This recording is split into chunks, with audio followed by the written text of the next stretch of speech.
Friends, कैसे हैं आप लोग। फिर से स्वागत है आपका एक और कमाल के वीडियो में, जिसमें मैं एरो सीजन 1 एपिसोड 9 की कहानी से आपको रूबरू कराऊंगा। फ्रेंड्स, इसके पहले के सारे एपिसोड को मैंने बहुत ही अच्छे तरीके से अपने चैनल पर एक्सप्लेन कर रखा है, जिसका लिंक आपको डिस्क्रिप्शन, आई बटन या फिर इस वीडियो के एंड स्क्रीन में मिल जाएगा। मेरी आपसे रिक्वेस्ट है कि आप इस वीडियो को देखने के बाद बाकी सारी वीडियोस को भी देख लेना, ताकि आपको इस सीरीज से जुड़ी सारी कहानियां अच्छे से क्लियर हो सके। सो यार, अब ज्यादा देर ना करते हुए हम लोग इस सीरीज के कहानी की ओर आगे बढ़ते हैं। हमारी आज की कहानी शुरू होती है और हम लोग एडम हंट को देख पाते हैं। एडम हंट वही इंसान था फ्रेंड्स, जिसके $40 मिलियन को ओलिवर ने इस सीरीज के पहले एपिसोड में गुल किया था। यहाँ पर एडम हंट बात कर रहा होता है कि तभी इसके सामने ओलिवर की तरह एरो वाले ड्रेस को पहना हुआ कोई इंसान आता है और इस पे काले तीर से वार करता हुआ इसे मारता हुआ यहाँ से चला जाता है। फ्रेंड्स, आपको इस काले रंग के तीर को याद रखना है, क्योंकि हमारा ओलिवर जिस रंग के तीर को यूज करता है उसका कलर ग्रीन होता है। वेल गाइस, इस काले कलर के तीर को कौन यूज कर रहा है, यही इस एपिसोड की मिस्ट्री है, जो आगे चल के अपने आप आपको पता चल जाएगी। अब सीन शिफ्ट होता है ओलिवर और डिगल के पास, जहां पर ये दोनों प्रैक्टिस कर रहे होते हैं। यहाँ पर डिगल कहता है, अगले कुछ दिनों में क्रिसमस है, मेरा नेफ्यू ये चाहता है कि मैं उसे घुमाने के लिए शहर में ले जाऊं। क्रिसमस वाली बात सुनकर ओलिवर कहता है, मेरे पिता क्रिसमस के दिन बहुत बड़ी बड़ी पार्टियां दिया करते थे, जिसमें बहुत सारे शहर के लोग आया करते थे। मैं जब से आइलैंड पर फंसा हुआ था, मैं क्रिसमस पार्टी को बहुत ज्यादा मिस करता था। चूंकि मैं अब आइलैंड से लौट चुका हूँ, इसीलिए मैं भी एक क्रिसमस पार्टी को एंजॉय करना चाहता हूँ। ओलिवर के इतना कहते ही हमारी कहानी फ्लैशबैक में चली जाती है, जो ठीक वहीं से शुरू होती है जहां पिछला फ्लैशबैक खत्म हुआ था। आगे हम लोग ओलिवर को गुफा में देख पाते हैं। यह वही गुफा थी फ्रेंड्स, जहां पर पिछले फ्लैशबैक में याहू फेही ने ओलिवर को छोड़ा था। चूंकि एडवर्ड ने ओलिवर को बहुत ज्यादा टॉर्चर किया था, इसीलिए याहू फेही एडवर्ड को पकड़ता हुआ अपने पास लाता है। अपने सामने एडवर्ड को देखकर ओलिवर इसे थूरना कुचना शुरू करता है, पर याहू ओलिवर को संभालते हुए कहता है, ये तुम्हारे साइड से बिलोंग करता है, अगर तुम इसे मार दोगे तो तुम कभी भी अपने घर पर नहीं जा पाओगे। याहू की बात सुनकर ओलिवर शांत हो जाता है। आगे ये दोनों प्लान बनाते हैं कि ये दोनों मिलकर एडवर्ड को बाहर ले जाएंगे। रेडियो कम्युनिकेशन के थ्रू एडवर्ड के आदमियों को बुलाएंगे और फिर एडवर्ड को मारने की धमकी देकर ये दोनों यहाँ से किसी शिप से निकल जाएंगे। पर इनका प्लान काम नहीं करता फ्रेंड्स, और जब ये लोग आगे बढ़ रहे होते हैं कि तभी एडवर्ड के आदमियों का इन पर हमला हो जाता है, जिस वजह से याहू ओलिवर को यहाँ से भागने को कहता हुआ एडवर्ड के आदमियों से लड़ने लगता है।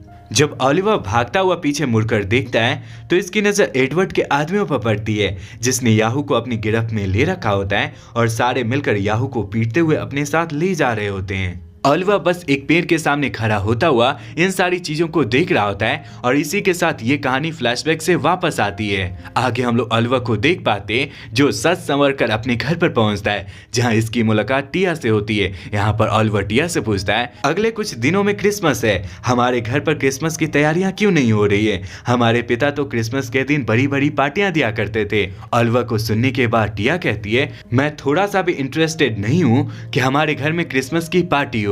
खैर, हमारे घर में कुछ मेहमान आए हुए हैं और मुझे ऐसा लगता है कि ओलिवर तुम्हें उन सारे लोगों से जाकर मिलना चाहिए।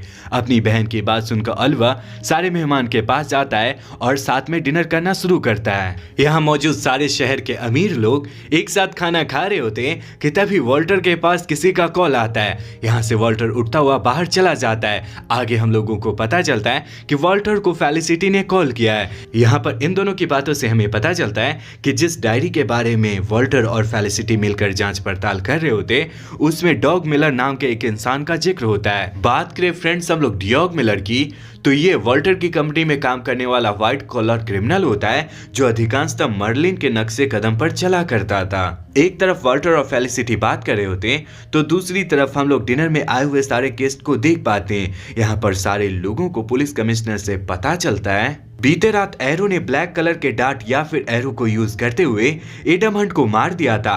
चूंकि ओलिवर यानी हमारे एरो ने एडम हंट को नहीं मारा था, इसीलिए इस न्यूज को सुनकर वह काफी परेशान होता है। इसी क्रम में हम लोग क्वेंटीन को देख पाते हैं, जो एडम हंट की लाश के पास आया हुआ होता है। चूंकि क्वेंटीन की कई बार झड़प ग्रीन एरो यानी हमारे ओलिवर क्वीन से हो चुकी होती है, इसीलिए ब्लैक डार्ट या फिर एरो को देखकर क्वेंटीन समझ जाता है यह काम एरो का नहीं है। आगे क्वेंटीन अपने आदमी से कहता है, कुछ महीनों पहले एरो की झड़प एडम हंट से हुई थी और एरो ने एडम हंट के अकाउंट से $40 मिलियन गायब किए थे। अगर एरो का मकसद एडम हंट को मारना होता तो एरो पहले ही एडम हंट को मार चुका होता। ये काले तीर वाला बंदा कोई और है जो एडम हंट का कॉपी कैट है। अगले क्षण हम लोग कैंटीन की बगल वाली खिड़की पर एरो को देख पाते जो कैंटीन की ये सारी बात चुपके से सुन रहा होता है। आगे हम लोग ओलिवर और डीगल को एक साथ देख पाते हैं जहां पर इन दोनों की बातों से हमें पता चलता है कि अगर किसी तरह से इन दोनों को वो तीर हाथ लग जाएगी जिससे एडम मरा है तो ये दोनों इस नतीजे पर पहुंच जाएंगे कि ओलिवर या फिर एरो की कॉपी कौन कर रहा है या फिर किसने एडम को मारा है। वहीं दूसरी तरफ हम लोग क्विंटीन को देख पाते हैं जो अभी भी अपने ऑफिस में होता है कि तभी इसके पास एक पार्सल आता है। जब क्विंटीन इस पार्सल को खोलकर देखता है तो इसके अंदर से इसे एक मोबाइल फोन मिलता है। यहाँ पर क्विंटीन बस मोबाइल फोन को देख रहा होता है कि तभी इसके पास एक कॉल आता है। जब क्विंटीन कॉल को पिक करता है तो इसे पता चलता है फोन की दूसरी तरफ एरो है जो इससे कहता है, तुम अच्छी तरह से जानते हो क्विंटीन, मैंने एडम हंट को नहीं मारा है क्योंकि एडम हंट ब्लैक कलर के डार्ट से मरा है और मैं ग्रीन कलर के डार्ट को यूज करता हूँ। अगर किसी तरह से वो तीर मेरे हाथ लग जाएगी जिससे एडम हंट मरा है तो मैं उस नतीजे पर पहुंच जाऊंगा कि एडम हंट को किसने मारा है और कौन एरो यानी मेरी कॉपी कर रहा है। चूंकि एरो यहाँ पर जो कह रहा होता है वो एक गैर कानूनी काम होता है, इसीलिए क्विंटीन इसकी बातों में नहीं आता है और गुस्साते हुए फोन को कट कर देता है। इसी क्रम में हम लोग वाल्टर को देख पाते हैं जो अपने ऑफिस में होता है और डियोग मिलर को अपने पास बुलाता है। यहाँ पर वाल्टर इससे कहता है, शहर के व्हाइट कॉलर लोगों को एरो मार रहा है, हमारे सिक्योरिटी इंचार्ज ने तुम्हें रेड फ्लैग किया है। मुझे ऐसा लगता है कि तुम्हें एरो एक न एक दिन मार देगा। इस बारे में तुम कुछ कहना चाहते हो? जवाब में डियोग मिलर इससे ज्यादा कुछ नहीं बोलता और ये सीन यहीं पर कट हो जाता है। आगे हम लोग ओलिवर को टिया के साथ देख पाते हैं। यहाँ पर इन दोनों की बातों से हमें पता चलता है अपने लाइफ में आए दिन आने वाले प्रॉब्लम से ओलिवर बहुत ज्यादा परेशान हो चुका है और वह चाहता है कि सारे लोग मिलकर घर में एक क्रिसमस पार्टी रखें। शुरू में तो टिया राजी नहीं हो पाती पर ओलिवर के द्वारा बार बार कहने पर वह राजी हो जाती है। आगे हम लोग ओलिवर को उसकी सारी फैमिली के साथ देख पाते हैं। यहाँ पर ओलिवर किसी तरह से वाल्टर और अपनी माँ को घर में क्रिसमस पार्टी रखने के लिए मना लेता है और ये सीन यहीं पर कट हो जाता है। चूंकि वाल्टर ने डियोग मिलर से पूछताछ करी थी, वहीं दूसरी तरफ डियोग मिलर वाल्टर के साथ काम करने के अलावा मर्लिन के साथ भी काम किया करता था। इसीलिए अगले सीन में हम लोग मर्लिन और मोइरा को एक साथ देख पाते हैं जहां मर्लिन मोइरा से कहता है, तुम अच्छी तरह से जानती हो डियोग मिलर मेरे लिए भी काम करता है। तुम्हारे वाल्टर ने मिलर से पूछताछ करी है। मैं कभी भी ये नहीं चाहूंगा कि मेरा असली चेहरा किसी के सामने आए। वाल्टर वही करने में लगा हुआ है जो मैं नहीं चाहता। जब मैंने ओलिवर के पास आदमी भेजकर ये पता लगाने की कोशिश की कि ओलिवर ही एरो है तो क्विंटीन ने उसे मार दिया और बाद में तुमने भी मेरे पास आकर ओलिवर, वाल्टर और टिया से दूर रहने की नसीहत दी। मैं दूर भी रहा था पर तुम्हारा मजनू मेरी काम में टांग अड़ा रहा है। उसे कंट्रोल में रखो नहीं तो मैं अपनी कहानी शुरू कर दूंगा। तुम समझ रही हो ना?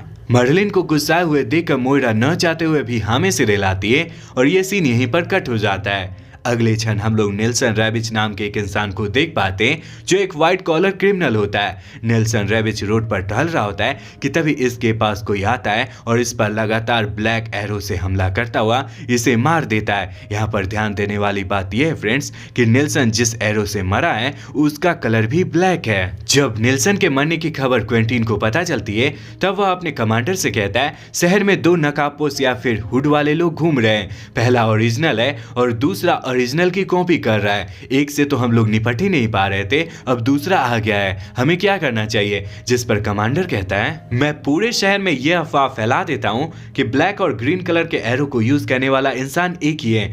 तुम और पुलिस डिपार्टमेंट मेहनत करके किसी एक को पकड़ डालो।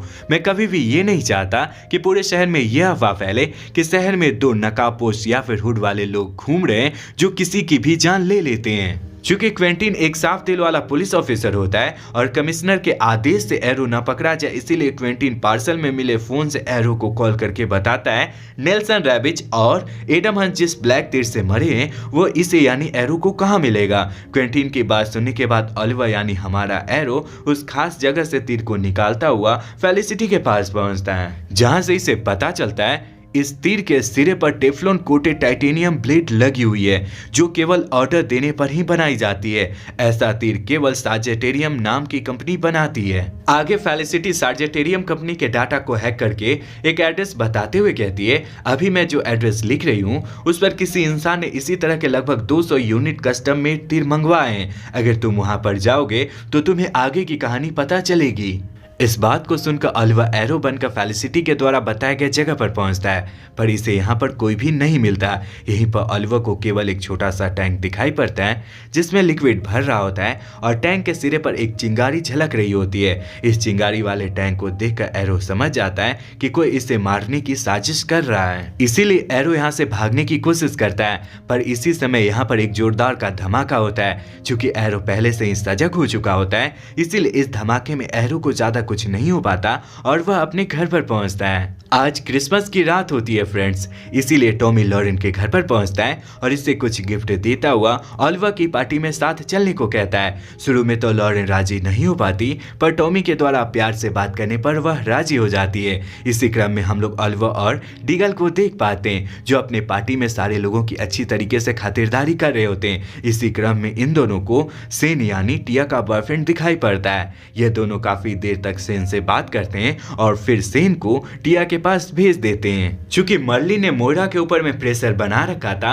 और वॉल्टर भी $2.8 मिलियन की गुत्थी को सुलझाना चाहता था, इसीलिए ये दोनों मिलकर एक दूसरे से कुछ पूछने और कुछ बताने की कोशिश करते हैं। पर घर में चल रही पार्टी की वजह से ये दोनों अगली रात साथ में सारी बात डिस्कशन करने का प्लान बनाते हैं। इसी क्रम में हम लोग टॉमी और लॉरेन को पार्टी में देख पाते हैं जो ऑलिवर से आकर बात करने लगते हैं। चूंकि ऑलिवर पहले लॉरेन का बॉयफ्रेंड रह चुका होता है, इसीलिए लॉरेन टॉमी को ड्रिंक लाने का बोलती हुई ऑलिवर से कहती है, मुझे लगता है टॉमी मुझसे बहुत ज्यादा प्यार करता है। वो मेरी छोटी छोटी जरूरतों का भी ख्याल रखता है। मैं उससे हमेशा से छुटकारा पाने के लिए काम में बिजी रहने का बहाना बनाती हूँ, पर यह सच नहीं है। सच तो ये है कि मैं तुम्हारी वजह से टॉमी को प्यार नहीं दे पा रही हूँ। सारी बात सुनने के बाद लॉरेन को संभालता हुआ ऑलिवर बड़े प्यार से कहता है, टॉमी ने तुम्हारे साथ डिनर पर जाने वाली बात मुझसे कही थी। सच तो ये है कि मैं तुम दोनों के लिए बहुत ज्यादा खुश हूँ। तुम बिल्कुल भी परेशान मत हो। इतना कहने के बाद ऑलिवर पार्टी में मौजूद दूसरे लोगों की खातिरदारी करने लगता है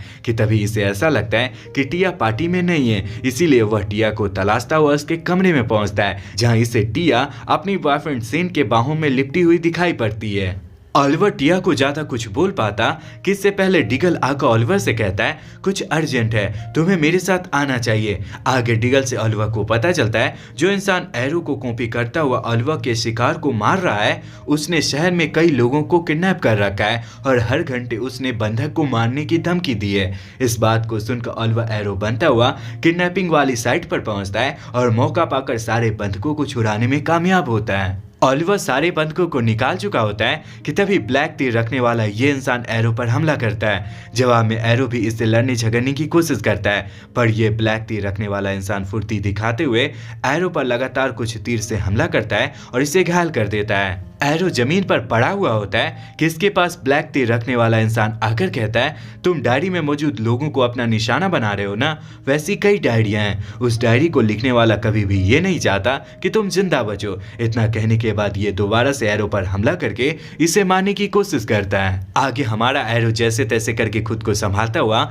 यहाँ से फरार हो जाता है और फिर एक सेफ जगह पर पहुंचने के बाद बेहोश होने से पहले डिगल को फोन करके अपने पास बुलाता है। जब ऑलिवर की आंखें खुलती है तब यह हॉस्पिटल में होता है और इसके सामने डिगल होता है। आगे डिगल से इसे पता चलता है ऑलिवर की फैमिली के सामने डिगल ने झूठ बोलते हुए कहा है बाइक चलाने की वजह से ऑलिवर का एक्सीडेंट हुआ है और इसी वजह से इसकी ये हालत है। अगले क्षण हम लोग इस ब्लैक तीर वाले इंसान यानी ब्लैक मास्क मैन को देख पाते हैं जो एक सुनसान जगह पर पहुंचने के बाद अपने चेहरे का मास्क उतारता है और हम व्यूअर्स को पता चलता है ये मास्क मैन कोई और नहीं बल्कि टॉमी का पिता मर्लिन है।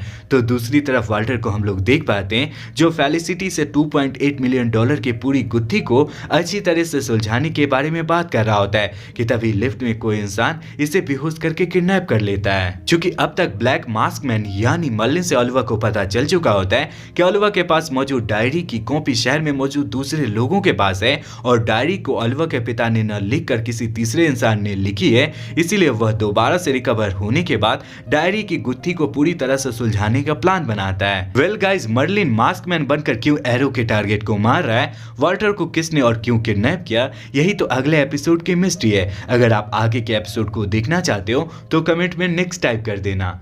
अगर आपको मेरी वीडियो अच्छी लगी है तो इस वीडियो को लाइक करके हमारे चैनल देसी बुक को ऑल बेल नोटिफिकेशन के साथ सब्सक्राइब कर लेना ताकि आपको मेरे चैनल से नोटिफिकेशन मिलती रहे और मुझे आपका सपोर्ट। सो गाइस, वीडियो यहीं तक था। पूरा वीडियो देखने के लिए ढेर सारा धन्यवाद।